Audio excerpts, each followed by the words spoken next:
From now on, Holy Father, not my will, but your will be done. I said, Father, you have chosen me.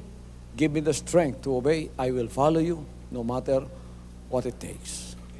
If you know me, you cannot be neutral about me. Either you will hate me or you will love me.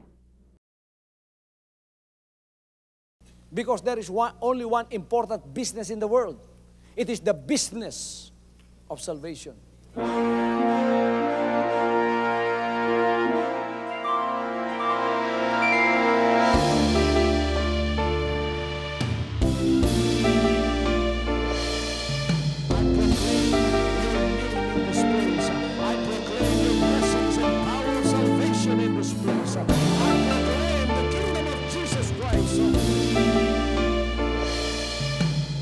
As I am concerned, and as far as the work of God is concerned, we have reached the end. Last September 13, 2003. When you find God, you find His love. Because God is love. Ganon ang pag-ibig ng Panginoon. Walang katapusan na yan ay bumabalik-balik sa atin. If you want to receive, you have to give. Receive it by faith and say, Lord, I will touch up. Because the game plan of God was to save us from seeing through the power of love. He has completed His salvation works in the Spirit. After April 13th, the door is open for everyone to come. The salvation works of the Father is now completed in me. Salvation is here.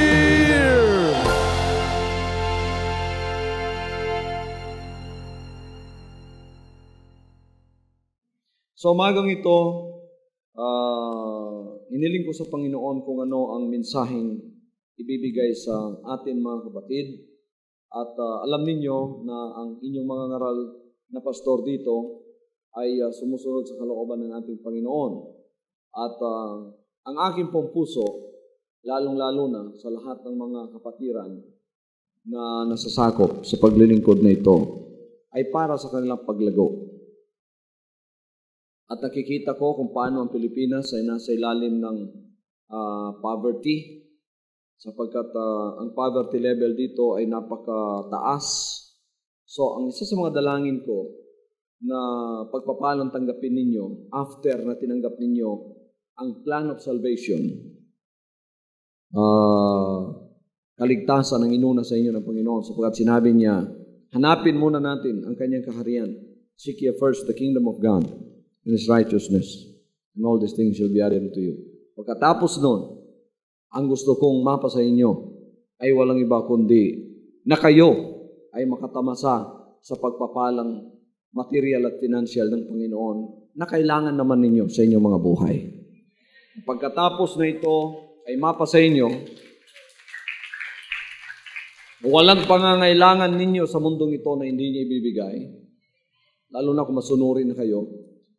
Kung minsan naghihikahos o naghihirap ang isang anak ng Diyos, sapagkat may mga mensahe pa ang Panginoon na gustong gawin sa Kanya.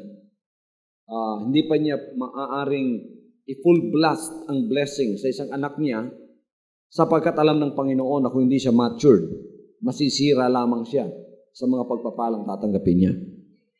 Kaya huwag ninyong isipin, sapagkat meron kayong pangangailangan hindi binigay ng Panginoon, hindi kayo napapakinggan ng Panginoon. Yun yung sinabi ko kaninang, mas higit nalalaman ng Panginoon kung ano ang makakabuti sa atin. Amen? Kung minsan tayo, kala natin ang mga bagay na nakikita natin at gugustuhin natin ay pansamantala ang ating mga paningin na makakabuti sa atin yun. Ngunit masigit alam ng ating Amang nasa langit. So huwag ninyong isipin na kayo ay hindi pinakikinggan o kinalimutan ng Diyos. Nang dahil kayo sa mga pangangailangang financial o material, kuminsan ay naghihikahos. May mga mensahe lamang ang Diyos. Pero pagka kayo ay dumako sa punto na kayo mga kapatid ay mapagkakatiwalaan sa lahat ng bagay, alam ninyo, kahit hindi pa ninyong hinihiling, Kahit hindi pa niyo sinasabi sa Kanya, alam na ng Panginoon yun. Pagka kayo'y humantong sa dako o level na mapagkakatiwalaan kayo, iniisip pa lang ninyo, ibinibigay na ng Panginoon sa inyo. Amen? Praise God! I mean, blessings na hindi na pinagsisikapan. Hindi na pinagsisikapan. Kasi kung pinagsikapan mo, hindi na milagro yun. Galing na sa lakas mo yun. Kuminsan nga, para mapatunayan ng Panginoon sa iyo ang kanyang milagro, aalisin niya yung kakayahan mo eh. Aalisin niya yung kakayahan mo para gawin yan.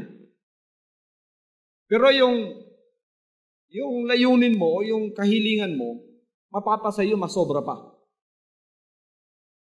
Amen? Kasi kuminsan na sinasabi natin, kung malakas lang ako o kaya kung magagawa ko lang ito, talagang magagawa ko ito. Pero aalisin kuminsan ng Panginoon ang kakayahan mo. Bakit aalisin yung kakayahan mo? Isang lesson yun. Upang huwag kang manalig sa sarili mo. Sa Kanya ka manalig. Pagka nakuha mo ang lesson na may tinanggap kang pagpapalang, alam mong hindi mo magagawa sa sarili mo, sigurado ang pagpupuri, ibibigay mo sa Kanya at sasabihin mong, this is impossible without God. I cannot do this without God. So surely, it is God that did this for me. Pagka sinabi mo yun, ang kapurihan, pasa sa Panginoon. Ngayon, sa buhay mo yun. Araw-araw, yun ang isipin mo. Sasabihin sa inyo, Panginoon, sa John 15, without me, ye can do nothing. Kung wala ako, wala kang anumang magagawa sa sarili mo. Ayon. Minsan mga kapatid, kung hindi alisin ng Panginoon ang isip na yon, pag kami nagawa tayong isang bagay, kahit hindi man natin minsan nasasabi, no? Because this is human nature. Para bang may satisfaction tayo para sa sarili natin. Naku, akong gumawa niyan. Praise God. Di ba? Hindi na pupunta lahat ang kapurihan sa Kanya. Whereas kung minsan napapasa atin ang ating kahilingan na wala tayong pagsusumikap, talagang maliwanag na maliwanag. Galing sa Panginoon ito. Praise God. Marami akong tinanggap sa Panginoon na ako ay hindi nagsumikap. Kaya pagka ako'y nagte-testify, hindi sa pamamagitan ng katalinuhan ko nangyari ito. Ito ay sa pamamagitan ng Panginoon. Praise God. Meron tayong congregation ngayon sa Amerika. Hindi pa natin nakikita sa TV dito. 2 taon na ako hindi pumupunta sa Amerika. Pero ito ay lumago. Hindi. Wala ako doon. Lumago ito, wala ako doon. So, hindi sa ginawa ko. Hindi sa kakayahan ko. Ito ay sa Panginoon. So, talagang siya umuna. Amen? As tunay na pagsamba, ang lahat ng gumagawa para sa atin ay siya. Ay, may mga layunin, may mga desire. Gawin natin ang makakaya natin. Pero hindi natin makakaya ang magpo-produce noon ng Panginoon. So, magiging milagro sa buhay natin. Halimbawa ngayon, balot ka ng utang. Nilapitan mo na ang lahat ng mga kaibigan mo. Kamag-anak. Mga taong alam mong pwede mong lapitan at alam mong pwede kang tulungan. Pero, failure pa rin kasi hindi ka natulungan. Bumalik ka sa sarili mo. Wala talagang answer. Ang last na lapitan mo, ang Panginoon. Pagkatapos umiyak ka sa Kanya, huwag ka nang magsumikap pa. Ang pagsisikap mo tapos na. Humingi ka na ng isang milagro. Amen? Milagro ng kailangan mo, milagro na. Kasi sa kakayahan at magagawa mo, wala na yon. Tapos cornered ka na. Yun lang hinihintay ng Panginoon sa iyo. Pagka na-corner ka, ang hinihintay ng Panginoon sa iyo, yun na. Sapagkat wala ka ng ibang tatakbuhan pa. Panginoon, wala na po akong tatakbuhan. Ikaw na lang ang tatakbuhan ko. Kaya, ito pong kailangan ko. Sa iyo ko na po yung binibigay. Wala na po akong magagawa. And then after that, wait for the Lord. Hintayin mo. Tingnan mo kung anong milagrong gagawin niya. Diyan mo mapapatunayan kung buhay ba siya o hindi. Praise God. Praise God. Wala tayong magsabing praise the Lord. Praise the Lord. Diyan mo papapatunayan kung ang Panginoon ay buhay o hindi. Kaya kayong mga nasa desperate positions in your life, desperate situations in life, why not try the Lord? Isang bagay lang gawin ninyo, pumasok kayo sa covenant ng Panginoon. Pag hindi pa kayo nakapasok sa covenant ng Panginoon, pumasok kayo. Make a covenant with the Lord and enter into God's covenant of blessings. What is God's covenant of blessings? God's covenant of financial blessings is the giving of your tithes. Yung iba sa'yo, nagbibigay na ng tithes, pero hindi pa pumasok sa covenant. Ay, huwag mo sabihin, Pastor, nagbibigay na ako ng tithes, hindi pa ako pumasok sa covenant. Hindi ba yung pagbibigay ng tithes, yun na ang pagpasok sa covenant? Iba yung pagpasok sa covenant, iba lang yung pagbibigay ng tithes na hindi ka pumasok. Pagka pumasok ka sa covenant, nakapirma ka na. Nang ibig sabihin, mangyari ng mangyayari, tutuparin ko po ang aking pangako na ako'y magbibigay ng aking ikapo. Covenant na yon. Pero kung nagbibigay ka lang, kung minsan nagbibigay ka para subukan mo lang ang Panginoon, iba yun. Hindi ka pa nakapasok nun. Pwede mong bawiin sapagkat wala ka namang pinirmahan. Nagbibigay lang ako kung gusto ko. Okay? Sino rito ang nagbibigay sa gusto lang niya? Dependent sa feeling niya ang pagbibigay. O if I feel like giving today, my mood is good today, then I will give my tithes. If the pastor smiles when he preaches, that is a sign that I will give my tithes. Meron ganun eh. Pero nung sabi, eto ang palatandaan, ibibigay ko ang tithes ko mamaya. Pagka tumayo si pastor, binuksan yung Bible, nag-smile siya towards my direction, sign ng Panginoon, ibibigay ko ang tithes ko. And that's a sign that I'll give my tithes. And nagkataon, masungit ang pastor nung umagang yon. Nakasimangot. Anak ko, hindi kalooban ng Diyos na magbibigay ako ng tithes. Wala yun, no? Di ba? Pero pagka pumasok ka sa covenant, whether ang pastor masungit o hindi, ibibigay mo. Kuhaan ninyo mga kapatid? Whether umuulan o bumabagyo, ibibigay mo. Whether may income ka ngayon o wala, pagka nandiyan, may malaki yung pera mo o hindi, o maliit lang, magbibigay ka sa lahat ng tinatanggap mo. Yun ang pumasok sa covenant. Kaya kayo hindi pa nakapasok sa covenant, off and on muna kayo sa covenant ng Diyos, pumasok na kayo.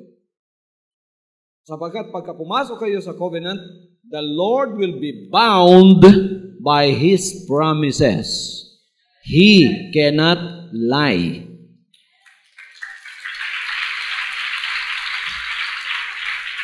The Lord cannot lie. Ang lahat ay magsabing, the Lord cannot lie. He cannot lie about His promises. Many people give their tithes, but they have not entered into the covenant of blessings of the Lord. They haven't made a promise. Hindi sila gumawa ng isang pangako. Kasi pag pumasok ka sa isang covenant, parang pumasok ka sa pagpirma ng isang kontrata. Sino na sa inyo rito nakapirma ng isang kontrata? O deed of sale, o kaya anong contract ang ginawa ninyo that involves two parties? And the contract requires their signatures. Na pagka pinirmahan nila yon, na notarize, hindi ka na maaring umatras pa sa contract na yon. Amen? Iba yung ang contract, babasahin mo lang at sasabihin mong, okay yan, pero hindi ka nakapirma. Iba yung nakapirma ka. Pagka nakapirma ka, nakakommit ka na. Na ano man ang mangyari, yung commitment mong yun, hindi magbabago sapagkat nakapirma ka na. Pagka kumalas ka doon, maaari kang habulin. Ngayon, pipirma ba kayo sa pagpapala, sa covenant ng pagpapala ng Panginoon? Ayun lang ang kailangan ng Panginoon sa inyo para maging sigurado ang pagpapalang babagsak sa inyo. Ayun ang gusto kong mangyari sa lahat ng mga members, na silang lahat ay magkakaroon ng isang permanenteng pagpapala. Pagka kayo ay nakapasok sa covenant of blessings ng Panginoon, magiging covenant members kayo, hindi lang partner, covenant members na kayo. Kasi ang gusto ninyo sa Panginoon, hindi lang ang financial blessings Inuna ninyo yung kaligtasan ninyo.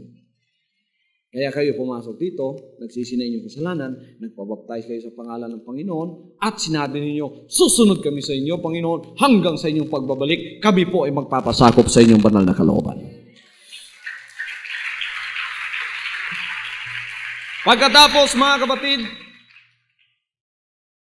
ini-introduce ko sa inyo yung covenant of blessings ng Panginoon. Kasi marami rin pumasok, ang gusto nila plan of salvation lang. Pero yung financial plan ng Panginoon, ayaw na nila. Pastor, ayaw na namin pag-usapan yung mga financial na ganyan. Basta sa amin, sapat na yung kaligtasan. Okay din yun. Meron namang iba pumapasok, ang gusto lang nila sa Panginoon, yung financial plan lang yan. Ayaw nila yung kanyang salvation plan. Meron ako maraming covenant partners na wala rito pero sumusulat sa akin, nagpapadala ng tithes. At may promise na papasok sila sa financial plan. Pero wala pa silang planong pumasok sa financial salvation, sa plan of salvation. Financial plan muna. Okay na sila doon. Isa rin yun. Marami rin namang naging members ng Jesus Christ, nakapasok sa plan of salvation, hindi na siguro marami. Konti na lang. Ayaw nila yung financial plan sapagkat ayaw nila magbigay. Okay din yun. Pero pagka naging covenant members kayo, mahirap naman yun Kailangan buo na. Amen? Kasi magkakasama tayo dito lalago ako, lalago ang iba. Kayo nananatiling ganun. Out of place kayo. Isang araw, aalisin din kayo sapagkat nakapailalim pa kayo, hindi sa blessings, nakapailalim kayo sa sumpa. Kung walang blessing sa iyo, kung walang pagpapala sa iyo, sapagkat hindi pa na-pronounce ng Panginoon yun, dahil hindi ka pa pumasok sa covenant of blessings of the Lord, ano ang nasa sa iyo? Curse pa. Sumpa. Nakasumpa yung buhay mo. Na kahit anong gawin mo, sumpa pa yung sumusunod sa iyo. Ayaw kung mangyari yon sa isang member na makakasama ko sa ministry ito. Kaya, I'm introducing to you, although I'm not forcing you, but if I may, I might have to force some members to really open their minds and their hearts in order to understand this plan of the Lord. Gusto ng Panginoon, nasa sa atin lahat ito. Amen? Kaya lahat ng mga members, kailangan pumasok sa covenant of blessings. Ano yung covenant of blessings ng Panginoon? Pagbibigay ng tithes and offering. Sino ang nakakaunawa at sino ang pabor na sa covenant of blessings? Itaas ang kanilang kamay. Better still, taas ang kanilang dalawang kamay. Use your two hands. Okay. Kumbinsido na mo kayo niyan? Sinong kumbinsido na? Taas ang kamay. Kita ko. Mga kapatid, totohanan na po ito, Totohanan na ito. Hindi na biro-biro ito.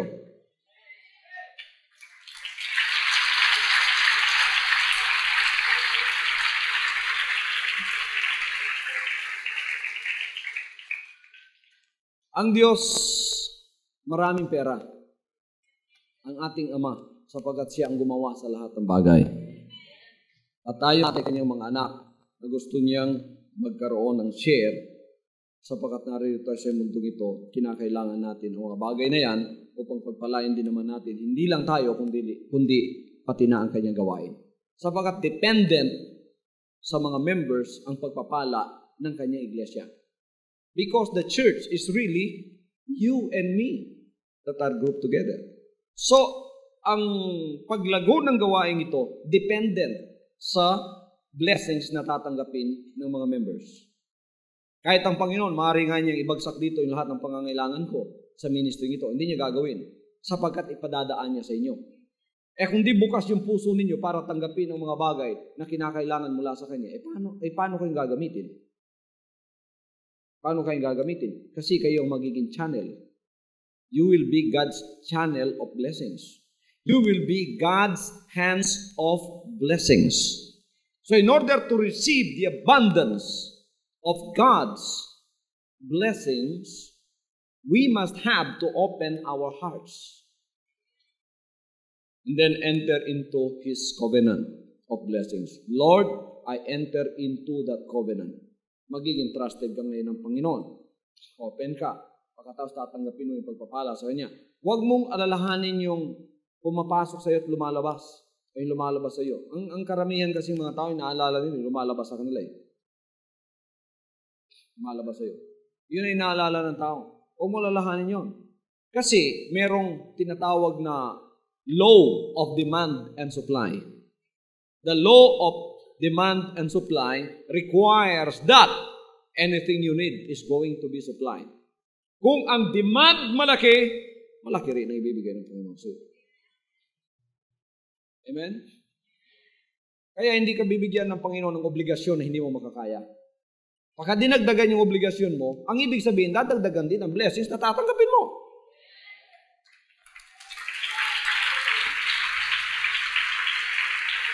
Praise God! Halimbawa, nire-require ako ng Panginoon na ang output ng ministry ito halimbawa, nire-require ako ng output ng ministry ito noon is only sa halimbawa sa pagkain. Isang sako lang nire-require ng Panginoon sa akin. Kasi yun lang ang dapat kainin ng mga kasama ko at ako. Sinusupply ba niyo isang sako? Amen. Bawat taon nagdadagsaan ng mga workers. Hindi ko naman matanggihan. Isang taon, ang workers 100 lang. Isang sako lang kinakain namin every week. The next year, dumagdag ng 100. Now, my present budget is only for 1 sack. Dumagdag yun, nagreklamo ba ako? Sinabi ko, Panginoon, pambihira naman. Isang sako lang itong sa amin. Tapos dinagdagan mo pa ng 100. Alam ko na yung demand and supply na law. Pagka dinagdagan ako ng 100, ibig sabihin, dadagdagan pa ako ng 1 sako. Nung nandoon na yung 100, di 200 na. Mga kapatid, hindi na po mahirap yung 1 sako dumating pa. That is just an example. Kahit sa financial, ganun din naman. Halimbawa ngayon kayo, ang income ninyo maliit. Kaya maliit ang binibigay ninyo sa Panginoon. Nag-demand ang ministry ngayon sa inyo ng Panginoon. Nadagdagan pa ninyo yan.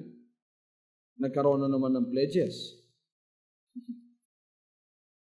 Tapos, dumating namin yung coordinator, sinabing, mga kapatid, kailangan pa po natin ng para sa transportation. Dumagdada naman sa budget. Nagkaanak ka na naman ngayon. Kinakailangan naman ng impapro yun. Dumagdag na naman sa budget mo. Huwag mo lalahanin yun.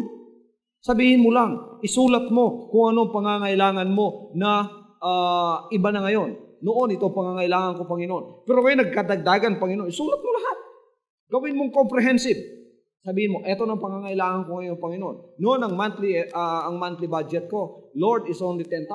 Pero ngayon, nagdagdagan na ito, Panginoon, at lalo na sa church ngayon, maraming mga obligations na dapat kong i-fulfill din naman para sa iyong kaharian. Naging 20,000 na. What can you do about it, Lord? Eto, Panginoon, ang budget na kailangan ko.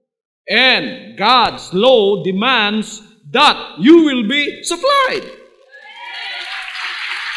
Praise God! Everybody say, praise the Lord. Praise the Lord. At tendency kasi ng tao, pagka dumadagdag yung obligasyon niya, dumadagdag din yung kanyang pagmumura at pagrereklamo. Wow! Wag, hindi pa naman putol ang kamay ng Panginoon para hindi kayo matulungan. Amen? Amen? Covenant of blessings itong pinag-uusapan natin. Maganda ito mga kapatid. Gusto kong ma-perfect natin ito. Kumbaga sa pag-aaral pa dapat talagang maging A+ tayo dito. Why? Because before the coming of the Lord, I want to see each and every one of you abundantly supplied and blessed by God. Alam ninyo baka sasabihin ninyo,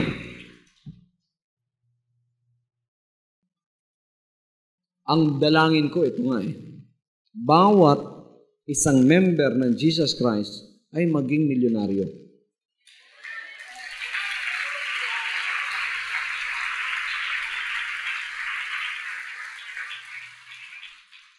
Sinong naniniwalang makakaya ng Panginoon yan? Kaya ng Panginoon yan, pero ang katanungan ito, kaya ba ninyo? Nung sinabi ko kanina yan, ako, maraming umiiling sa inyo. Hindi ko kaya yan. Hindi kayang tanggapin ng utak natin, ano? Kaya yung kayang tanggapin natin, yun lang binibigay ng Panginoon. Ibibigay niya siya pagkatapos mabubuang ka lang, hindi ibibigay ng Panginoon sa iyo. Everybody say, praise the Lord. Ano ang sinabi ni Jacob dito sa Genesis chapter 28, verse 20? Ito ang sinabi ni Jacob sa Genesis chapter 28, verse 20 to 22. And Jacob vowed a vow, saying, if God will be with me and will keep me in this way that I go, and will give me bread to eat, and raiment to put on, so that I come again to my father's house in peace, then shall the Lord be my God, and the stone which I have set for a pillar shall be God's house, and of all that thou shalt give me, I will surely give the tenth unto thee. Ang lahat ay magsabing, and of all that thou shalt give me, I will surely give the tenth unto thee. Tingnan natin mga kapatid sa ating sariling wika. Ganito ang pagkakasabi ng Genesis chapter 28 verses 20 to 22. At si Jacob ay nagpanata na sinasabi, kung sa akin ang Diyos at ako'y iingatan sa daang ito na aking nilalakaran, at ako'y bibigyan ng tinapay na makakain at damit na maisusuot, na ano pat ako'y makabalik na payapa sa bahay ng aking ama, ay ang Panginoon nga ang magiging aking Diyos, at ang batong ito na aking itinayo na pinakaalala ay magiging bahay ng Diyos. At sa lahat ng ibigay mo sa akin ay walang pagsalang, ang 10 bahagi ay ibibigay ko sa iyo. Ang lahat ay magsabing kasama ko, at sa lahat ng ibigay mo sa akin ay walang pagsalang, ay 10 bahagi ay ibibigay ko sa iyo. Now, let us consider these 3 verses, especially verse 20. Ang ginawa ni Jacob dito ay isang panata, isang vow. Sinasabi ng banal na kasulatan, and he vowed a vow unto the Lord. Alam ninyo sa Old Testament o sa panahon ng mga patriarka, mga kapatid, ang kaugalian noon, pagka ikaw ay nagbigay ng isang vow o nagpanata ka, kahit patayin mo yung taong yon, ang panata niya hindi niya babaguhin. meron nga isang sundalo, isang kapitan, dito sa mga sulat sa 1st and 2nd Kings, na merong isang kapitan ng sundalo ng Israel, nagpanata siya. Sabi niya, Panginoon, pagka ako ay nanalo sa gera na aking pupuntahan, pag-uwi ko, ang una na lalabas sa bahay ko, ihahain ko sa iyo. Pero ninyong panatang yun. Sa kanyang pagiging energetic, nagawa niyang panatang yun. Ngayon, hindi niya siya makatras doon. Di nanalo siya. Pag-uwi niya, mga kapatid, ang unang lumabas yung anak niyang dalaga. Umiyak siya, pero hindi niya mabawi yung kanyang panata. Ganon sa Old Testament. Ganon sa mga panahon ng patriarka. Ganon ng mga panahon yun. Hindi mo maaaring bawiin yung panata mo sapagkat yan ay tinatayuan mo. Pagka binawi mo yun, parang binawi mo rin yung buhay mo. Hindi tulad ngayon, ano? Isasabihin siya ngayong isang bagay, mamaya-maya babawiin na niya. Naku, kasama si ano?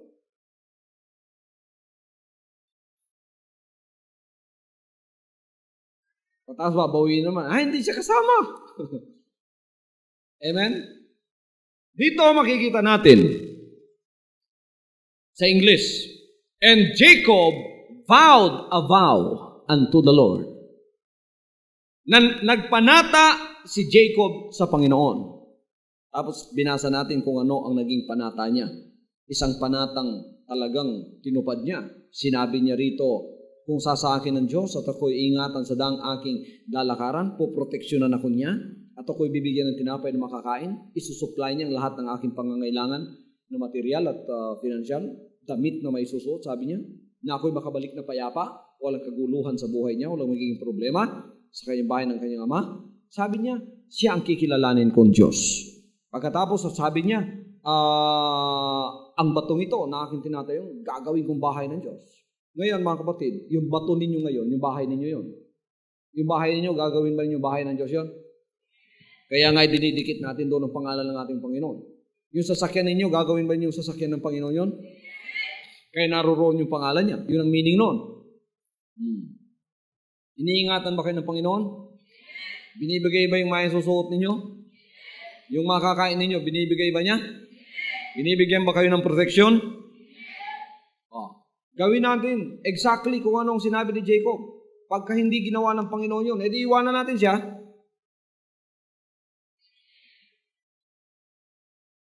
Oo, sapagkat ang Panginoon kumikilala ng mga panata hanggang ngayon. Kinikilala niya basta nagpanata ka, ang ibig sabihin, pumasok ka sa isang agreement. Hindi kinikilala ng Panginoon yung mga nagdadalawang isip palagi. Kaya sinasabi sa James, babasahin natin mamaya, a double-minded man cannot receive anything from the Lord. Kinikilala ng Panginoon yung mga taong tapat, yung sincero. Pagka sincero ka, tapat ka, pwede kang gumawa ng isang panata na gagawin mo. At etong sinabi ni Jacob, mga kapatid, at ang bato na akin itatayo na pinakalala ay magiging bahay ng Diyos. Yung bato ninyo ngayon, yung bahay ninyo yun. Gagawin ninyo yung bahay ng Diyos. Panginoon, ito po ang gagawin kong extension ng inyong kaharian dito sa aming dako. Na anumang oras, pumasok ka inyong kalooban dito, o ang mga manggagawa ng Diyos, o sa inyong kalooban, open po ang bahay na ito para sa inyong kaluwalhatian. Tapos sinabi ni Jacob, at sa lahat ng ibigay mo sa akin, and of all things that you give to me, at sa lahat ng bagay na ibigay mo sa akin. Ang lahat ng nagsabi, at sa lahat ng bagay na ibigay mo sa akin. Ay, walang pagsalang, ibibigay ko sa iyo ang ikapong bahagi. 10%. Tithes. Yun ang panata niya. Ngayon, kung inaakala ninyo na isang bagay tinanggap ninyo hindi galing sa Panginoon, huwag na ibigay ang tithes. Tumanggap kayo ngayon ng pera. Hindi ko naman kinikilalang galing sa Panginoon. Huwag kayo magbigay ng tithes. Hindi rin tatanggapin ng Panginoon kung napipilitan kayo. Sinabi kasi ni Pastor, kaya bibigay ko, nahihiya naman ako. Huwag kang magbigay kung alam mong yun ay hindi galing sa Panginoon. Yun lang inaakala mong galing sa Panginoon sapagkat yan ang sinabi ni Jacob. At sa lahat ng ibigay mo sa akin.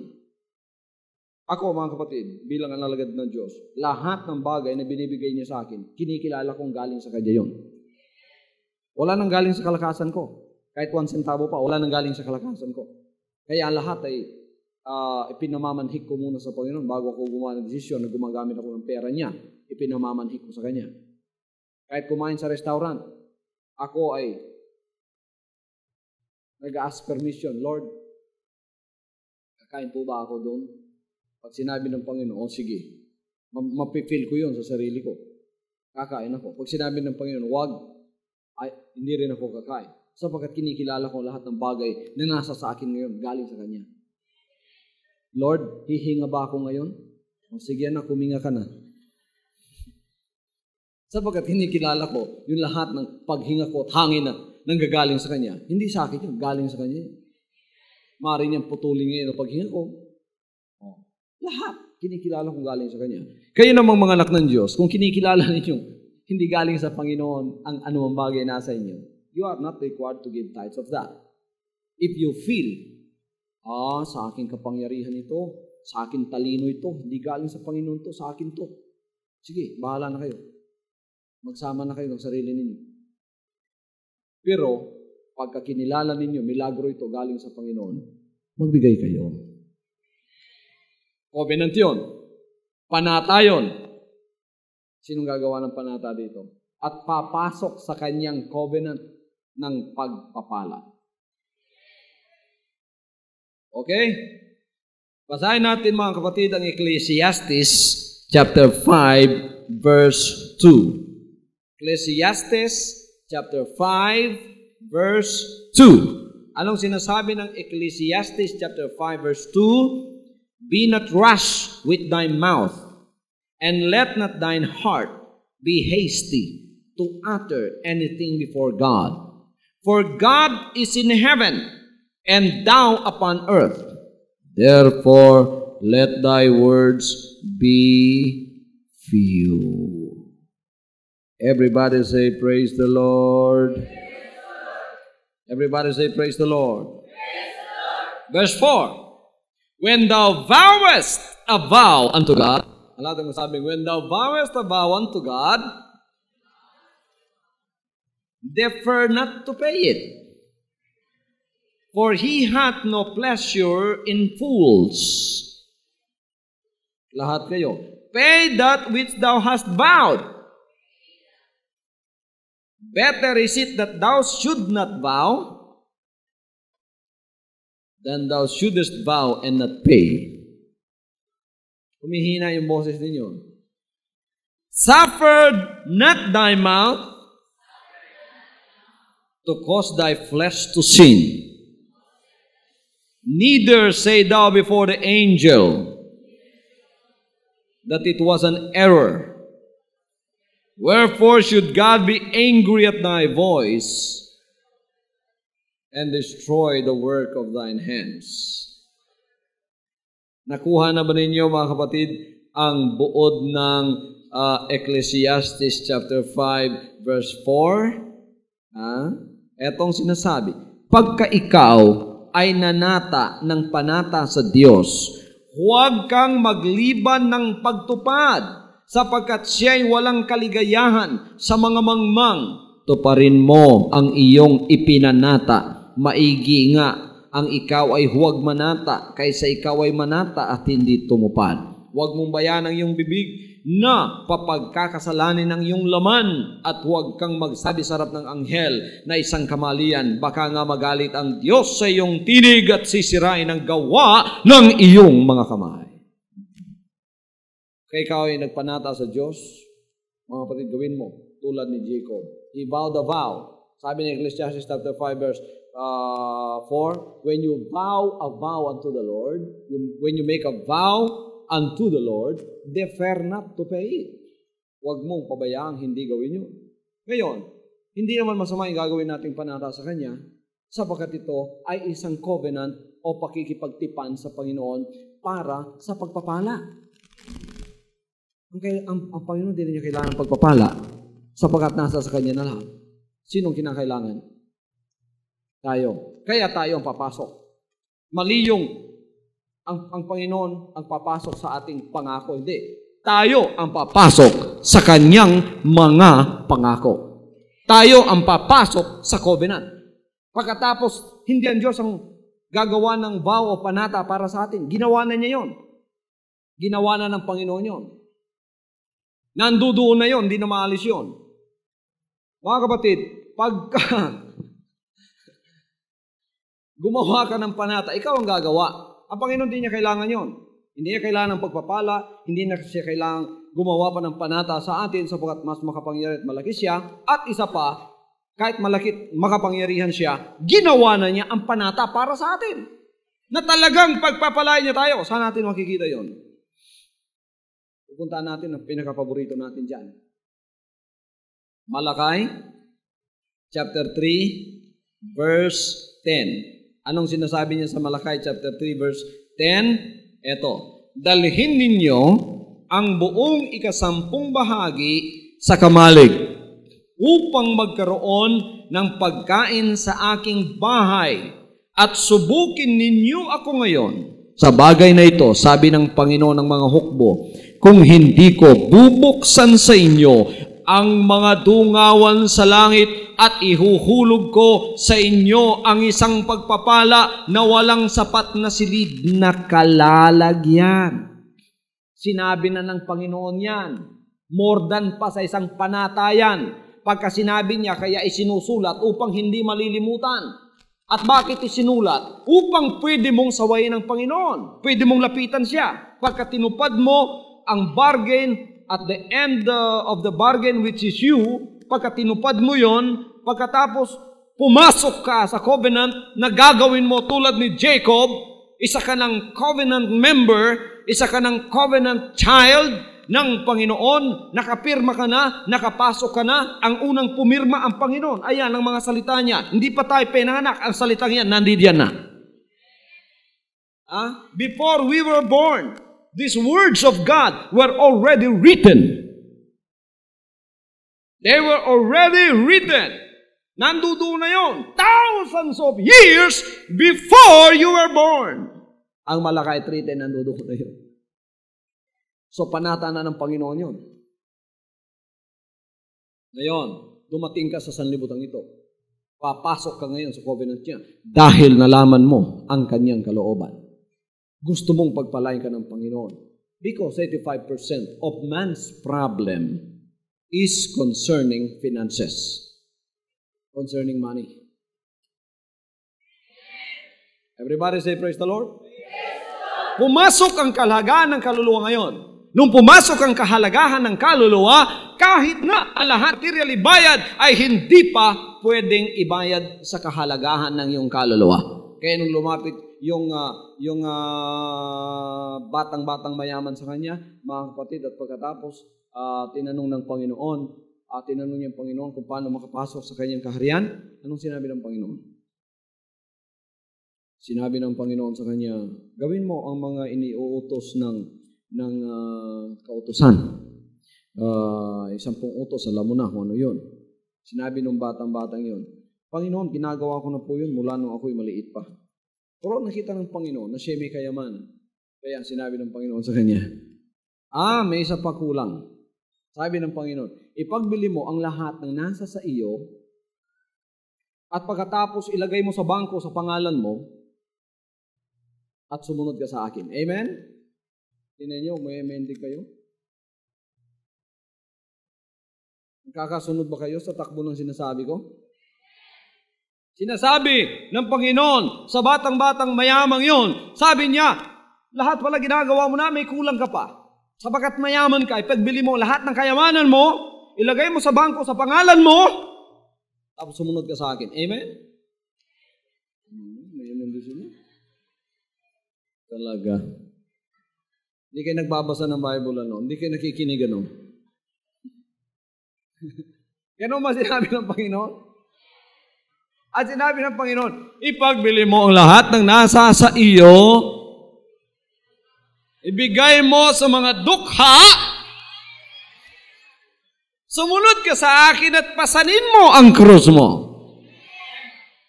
Ayan. Lumalampas ang kahalagahan ng kaluluwa sa lahat ng bagay. Doon natin nalalaman ang tunay na pag-ibig ng Panginoon. Kaya naman kayong mga covenant members, mapalad kayo sapagkat inuna ng Panginoon ang pagpapahayag sa inyo sa kahalagahan ng inyong kaluluwa. Bakit ko ipinapangaral sa inyo ang mga bagay na ito? Because we have a balanced gospel. We have a balanced gospel. It is a gospel that first of all looks at the importance of the soul. And then after that the soul is already in the hands of God, looks at the importance of how to become a child of God and to become effectively a child of God.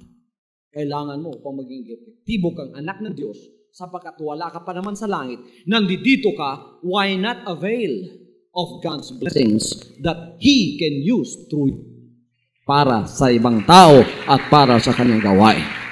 Kaya pagka iniisip mo mga kapatid, sa pagpapalang ito, sarili mo lang, hindi ka pagpapalain ng Panginoon. Dalawa lang kayo, mag-asawa kayo, binibigyan kayo ng ilang milyon ng Panginoon. Ano gagawin niyo riyan? Hindi kailangan yan.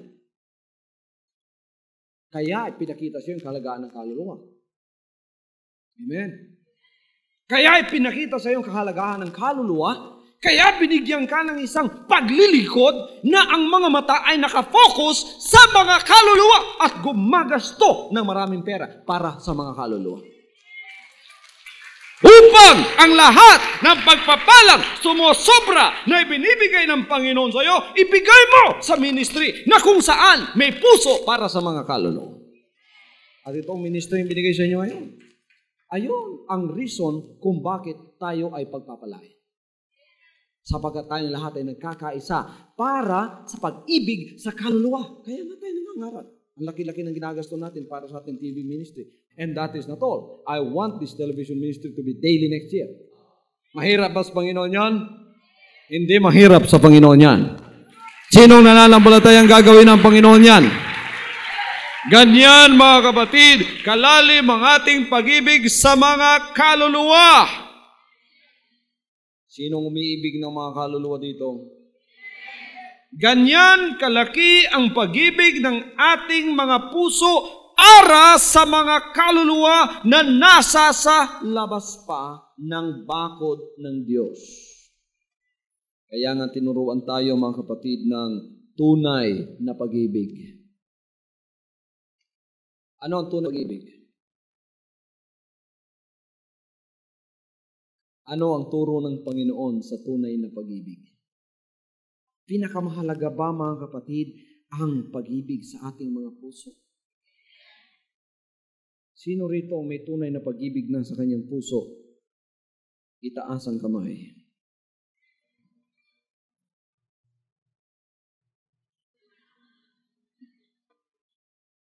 If you feel that you have the true love of God in your heart, raise your right hand. Praise the Lord. Thank you, Lord. Ilan na lang ang walang pag-ibig sapagkat hindi nagtaas ng kanilang mga kamay. Mahalaga ba ang tunay na pag-ibig? Bakit mahalaga ang tunay na pag-ibig? Sapagkat kung wala yan, ay wala kang kabuluhan sa harap ng Diyos. Pagka ikaw ay pumasok sa panata, sapagkat gusto mong ikaw ay pumasok dyan na ang layunin mo ay makatulong sa gawain ng Diyos at gamitin kang kamay ng Panginoon, kaya kinakailangan mong pagpapala. Unang-una para sa pamilya mo, magiging sobra para sa iyo. Tapos, gagamitin ko ang kamay na ito, Panginoon, bilang extension ng kamay ninyo, sapagkat alam ko na ang paglago po na inyong gawain ay sa pamamagitan ko at sa pamamagitan ng iba pang mga anak ninyo.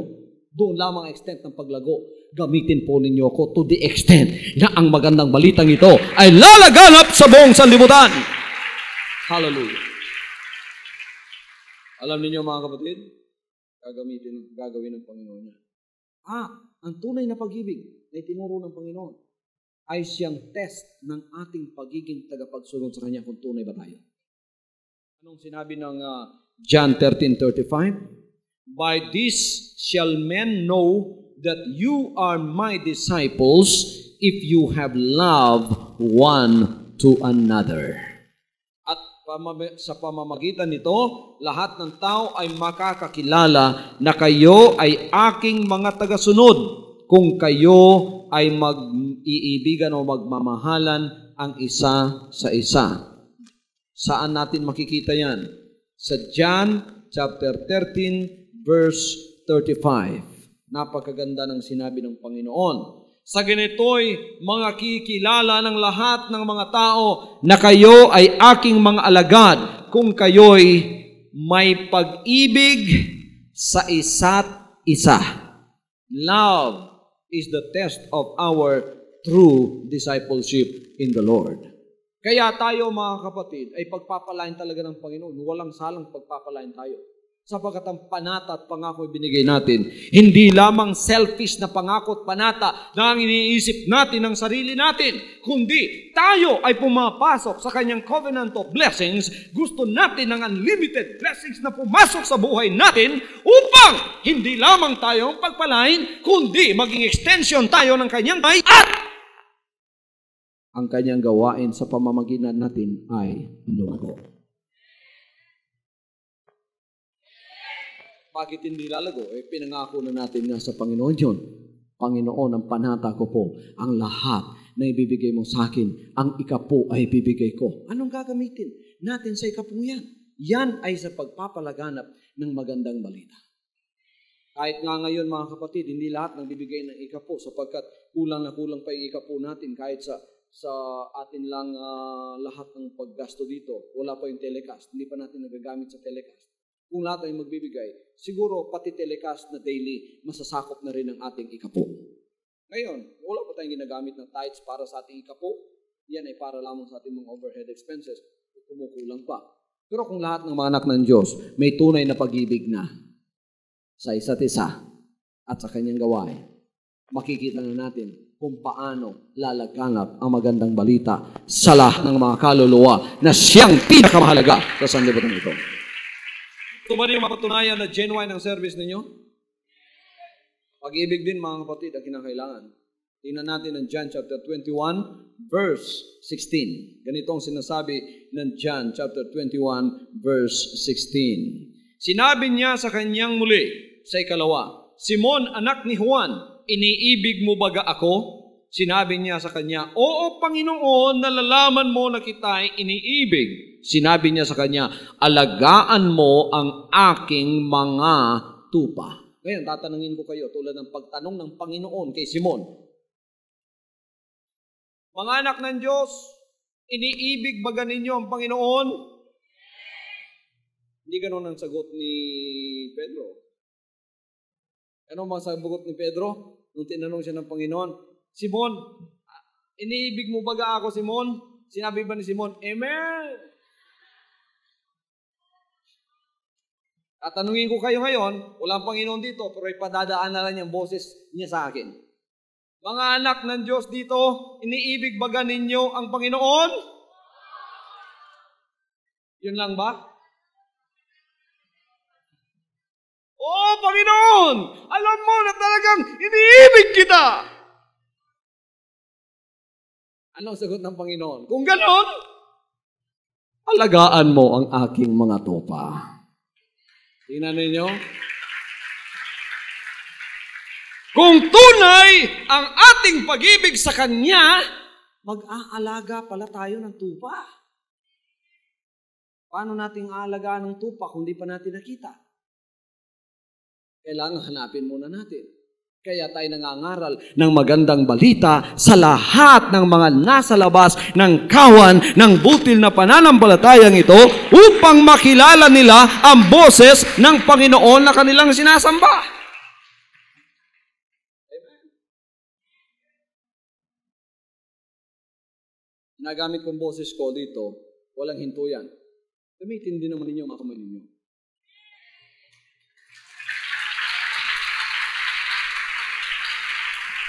Praise the Lord! Kasi mga kapatid, sa mga pagpupuring ginagawa ninyo yun, doon ko binabase ang pagkaka-approve ninyo sa mensaheng binibigay ng Panginoon sa inyo. Tingnan ninyo yung mga umaawit sa mga states. Pagka-aprobado, naku, nagtatayuan pa yun. Umaawit doon, mga sanlibutan lang.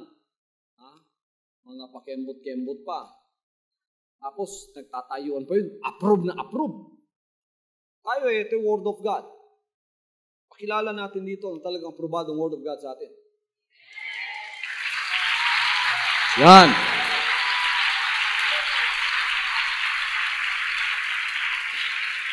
Hallelujah!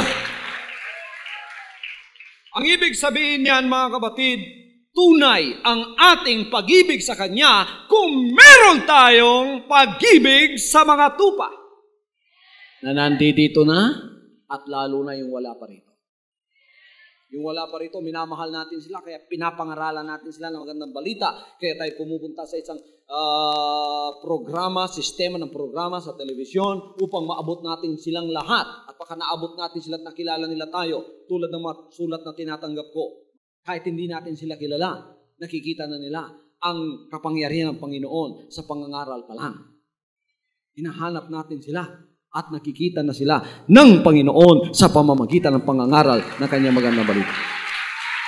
Ngayon nyo, pag-ibig yan. Yan ang genuine service. Kaya wag mo sabihin, Panginoon, ako naman naglilingkod sa iyo. Bahala na yung iba sa buhay nila. Hindi pwede yun. Kaya may concern tayo sa isa't isa. Lalo na doon sa mga wala pa rito. Pagka nandito na sila, lalo na may concern pa rin tayo upang sila ay makapanatiling buhay sa harap ng ating Panginoon. Lumakas at pagkatapos ay maging epektibo din naman gagamitin ng Panginoon bilang extension ng Kanyang kamay. Wala tayong magsabing, praise the Lord. Anong sinabi ng 1 Corinthians chapter 13 verse 1? Napakaganda mga kapatid, pakinggan natin. Etong sinabi ng 1 Corinthians chapter 13 verse 1 sa wikang Tagalog. Kung meron kayong wikang Ingles, maaari ninyong basahin yan. 1 Corinthians 13:1. Ito ang sinasabi. Kung ako'y magsalita sa mga wika ng mga tao at mga anghel, datapwat wala akong pag-ibig, ay ako'y naging tanso na tumutunog o batingaw na umaalingaw-ngaw. At kung magkaroon ako ng kaloob ng pangula, malalaman ko lahat ng mga iwaga at ang lahat ng mga kalaman. At kung magkaroon ako ng buong pananampalataya na dapat mapalipat ko ang mga bundok, datapwat wala akong pag-ibig, ay wala akong kabuluhan. Kung ipagkaloob ko lahat ng aking mga tinatangkilik upang ipakain sa mga dukha at kung ibigay ko ang aking katawan upang sunugin, datapwat wala akong pag-ibig, ay walang pakikinabangin sa akin. Napakahalaga ba talaga ng tunay na pag-ibig? Hallelujah! Kaya sa ating pagsasalita, sa ating lahat ng bagay, kahit nandito na lahat ng talent sa atin, pero nakitaan naman tayo, wala tayong pag-ibig, wala pa rin. Paano natin mapapatunayan tayo ay may pag-ibig? Pumasok tayo sa isang panata ng lahat ng ibibigay ng Panginoon sa atin, ay ibibigay, walang salang ibibigay natin ang ikapo. Bakit ibibigay natin ang ikapo sa Kanya? Sapagkat yun ay gagamitin sa Kanyang gawain. Anong gagamitin ng Kanyang gawain para doon? Unang-una ang target at ang mga mata ng ministry ito ay nasa mga kaluluwa. Kung halimbawa mga kapatid, ang ministry ito ay walang pag-ibig sa mga kaluluwa, di sana'y wala ako dito ngayon. At wala rin kayo dito. Hindi sana tayo nagkakilala. Hindi niyo ako kilala, hindi ko kayo kilala. Paano niyo ako nakikilala? Pamamagitan ng pangangaral ng salita ng Diyos. Marami sa inyo nakakita sa akin by television lang. Pagkatapos mga kapatid, umawag kayo, pumunta kayo, nakita kayo ng Panginoon, sumunod kayo sa boses niya, mahal kayo ng Panginoon, kaya iniligay kayo dito. Hallelujah! Kung paano kayong kinuha ng Panginoon sa sanlibutan, ganon din naman ang marami pa niyang anak na nasa sanlibutan na kanyang kukunin at ilalagay dito.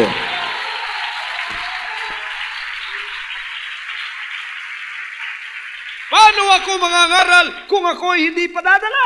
Kaya ako'y pinahiran ng langis ng Panginoon upang maipadala at mangaral. At paano naman ako mangangaral kung Walang nagpadala sa akin. Sino nagpadala sa akin? Ang Panginoon. Paano niya ako ipinadala? Sinusuportahan niya ako. Anong kinukuha niya at ano ang kanyang mga batas upang suportahan ang kanyang ministry? Tithes and offering.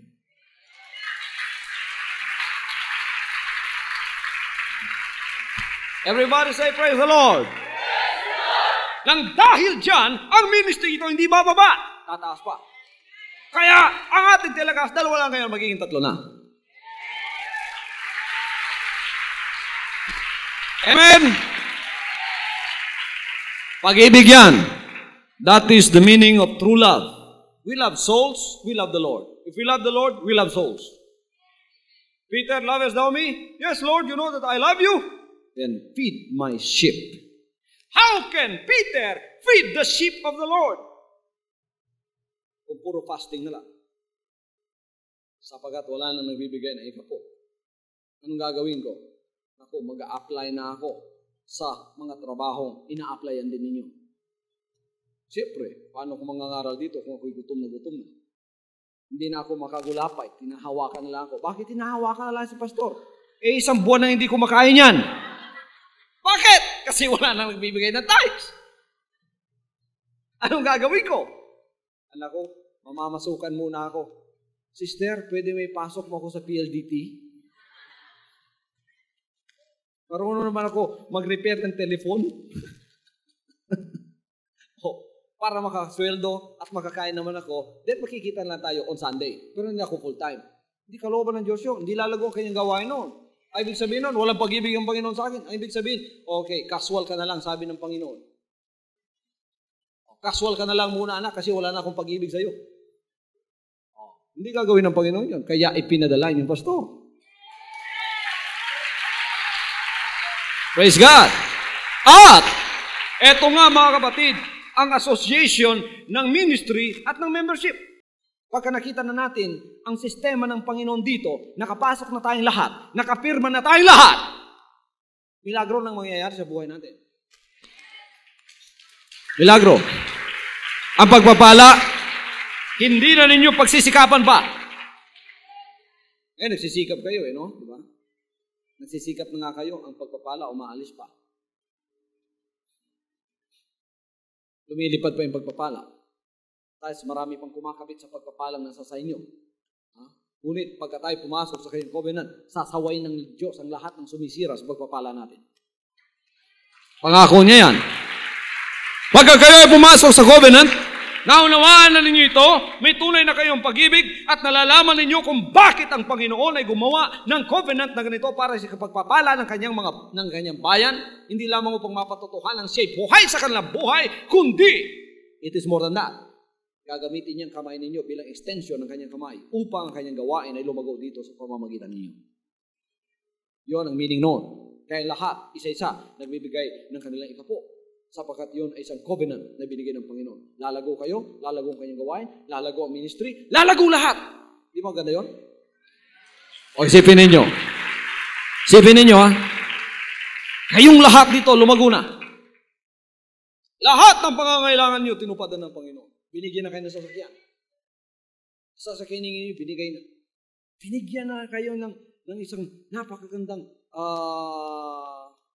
sasakyan pangkuha ng kaluluwa. Sasakyan para sa bahay mo. Tapos yung lahat ng perang kinakailangan mo, turo na. Wala kayong sakit sapagkat healer ninyo, Panginoon. Matapat kayo sa paglilingkod. Ang laki-laki ng mga tithes ng bawat isa sa inyo. Katapos sa inyong gawain dito, lumago na, wala na tayo dito, nasa Araneta na tayo.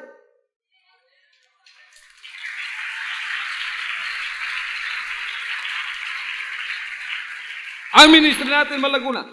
Just try to imagine that. Do you like that? Mayayari yan. Bibigyan ng Panginoon sa atin. Basta't nagkaisa tayo. Anong sinabi ng Panginoon sa Matthew chapter 18, verse 19? Muling sinabi ko sa inyo na kung pagkasunduan ng dalawa sa inyo sa lupa ang nauukol sa anumang bagay na kanilang hihingin ay gagawin sa kanila ng aking Ama na nasa langit. Kayo at ako ay magkakasundo. Ginawa natin ngayon ang covenant sa Panginoon. Pumasok tayo sa kanyang covenant of blessings. Pagkatapos na tayo nakipag-covenant naman tayo sa ministry. Anong covenant natin? That our ministry and your life will receive God's unlimited blessings. Whatever we ask from Him, God is going to supply and give it to us without fail. Sinong gusto nung sinabi ko kanina? Lahat kayo, mayaman na.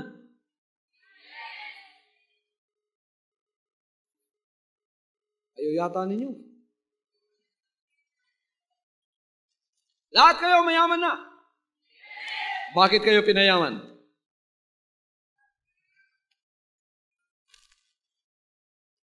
Anong kukunin mo sa kayamanang binigay ng Panginoon sa iyo? Ano pa? Lahat lang ng pangangailangan mo. Pamilya mo, lahat. Supplied abundantly, walang kulang-kulang.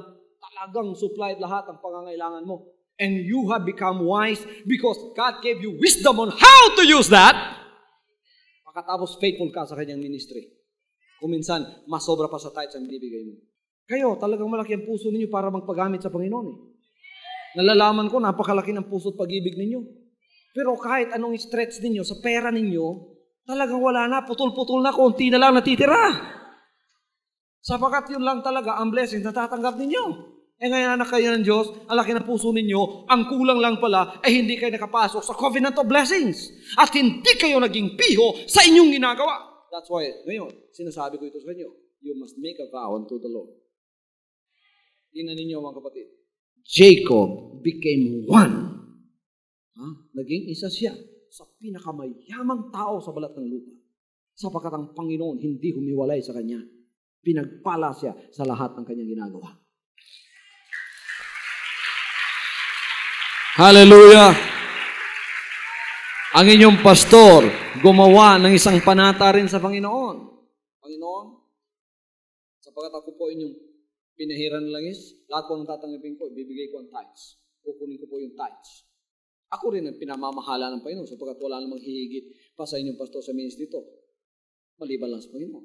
Saan ko ibibigay ang tithes mo ngayon? Sa akin din niya ibibigay. Panginoon, eto na sa iyo. Lang naman bababa ang Panginoon at siya ang mamimili doon sa mga pangangailangan ng ministry. Amen? Kaya may nagtanong, ikaw pastor, saan mo binibigay ang tithes mo? Sanabi mo, nagbibigay ka ng tithes. Sa Panginoon. Pagkatapos na sinabi ng Panginoon, o sige, ikaw nang mamahala dyan kung anong kailangan ng ministry. Alang-alang naman bababa siya, tapos siya mamimili ng lumber doon, siya mamimili ng bakal, siya magpapatayo. Amen? O ginagawa ko pa rin yun. Para sa ministry, binabalik ko pa rin yun. Amen? Kaya naman, kahit saan ako pumunta, ang Panginoon nakikita ko, pinagpapala niya ako. Kaya lahat ng pagpapala nakikita ninyo, hindi po galing sa akin yan. Galing sa Panginoon!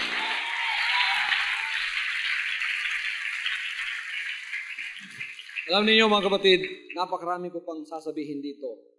Lumampas na pala ako ng 30 minutes. Lumayo tayong lahat. Mananalangin tayo, lalong-lalo na. Pagpasalamat tayo sa nakuha natin ngayon sa mensahe sa mga salita ng Diyos.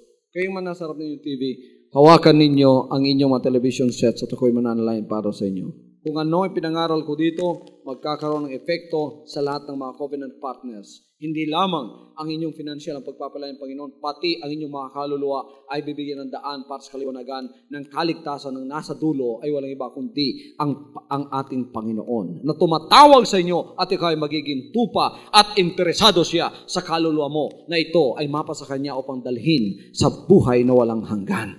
Pagpalain ka ng Panginoon kapatid sa lahat ng iyong pangangailangan, asahan mo at magtiwala ka at manampalataya ka na itong lahat ay pinagkaloob na ng Panginoon sa iyo. Ang abundant life, material, physical, spiritual, pasasayo ang kinin mo in the name of Jesus Christ. Hallelujah, hallelujah. From now on, Holy Father, not my will, but your will be done. I said, Father, you have chosen me. Give me the strength to obey. I will follow you no matter what it takes. If you know me, you cannot be neutral about me. Either you will hate me or you will love me. Because there is only one important business in the world. It is the business of salvation.